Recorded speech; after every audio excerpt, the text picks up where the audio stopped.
The concept of Made in America is in full force at this 77-year-old factory in Ohio. People hard at work producing a new line of electric garbage trucks. 90 miles to the west, construction has begun on a massive $20 billion plant. There, pizza-sized silicone wafers will be transformed into computer chips. Both factories, one from Battle Motors and the other from global giant Intel, are examples of a new industrial policy taking shape in America. Championed by the Biden administration, it uses the power of the federal government to help U.S. businesses compete in a global economy, a goal that is getting rare bipartisan support, even here in staunchly Republican Ohio. John Husted is the state's Republican lieutenant governor.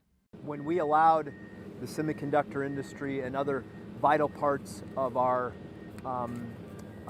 economic foundations to be reliant on countries overseas, that was a mistake. In the Midwest, Northeast paid dearly for that mistake. But now it's an opportunity for us to hit the reset button, to realize what's in our strategic national, economic, and national defense interests.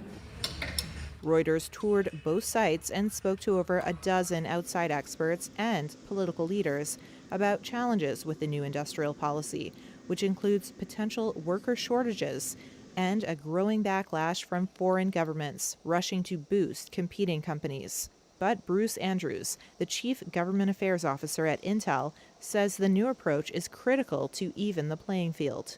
30 years ago, Taiwan and Korea, China all sat down and they said, we want to build these semiconductor industries that we have. And so they really focused on putting policies in place, whether that was incentives, which can help cover up to, even up to half the cost of the fab.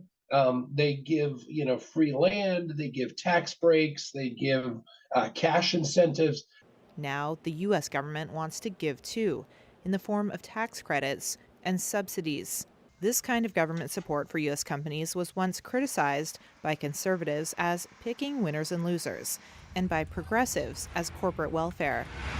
Of course, there is one big risk for companies relying on government support. A future administration might pull back on projects that take years to build. But for Mike Patterson, CEO of Battle Motors, he sees building his fleet of EV trucks now with some government support as a win-win. The more and more of these electric vehicles that we can get out, the better it is for the environment. It really is. I mean, that's why that's why we're doing this.